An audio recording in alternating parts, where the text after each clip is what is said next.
حضرت ابو ہریرہ رضی اللہ عنہ بیان کرتے ہیں، رسول اللہ صلی اللہ علیہ وآلہ وسلم نے فرمایا، جو شخص کسی مسلمان کو آزاد کرتا ہے، اللہ اس کے ایک ایک عضو کے بدلے میں اس آزاد کرنے والے ایک ایک عضو کو جہنم کی آگ سے آزاد کر دیتا ہے، حتیٰ کہ اس کی شرمگاہ کو اس کی شرمگاہ کے بدلے میں آزاد کر دیتا ہے۔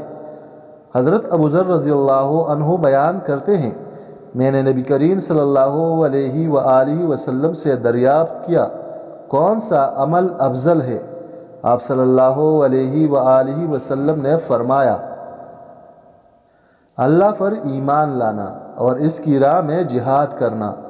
وہ راوی بیان کرتے ہیں، میں نے عرض کیا، کون سا غلام آزاد کرنا افضل ہے؟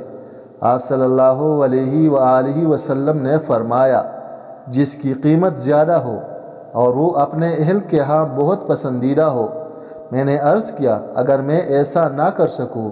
آپ صلی اللہ علیہ وآلہ وسلم نے فرمایا، کسی بھی کام کرنے والے کی مدد کر، یا جو شخص کوئی چیز بنانا نہیں جانتا تو اس کے لیے وہ چیز بنا دے۔ میں نے عرض کیا، اگر میں یہ بھی نہ کر سکوں؟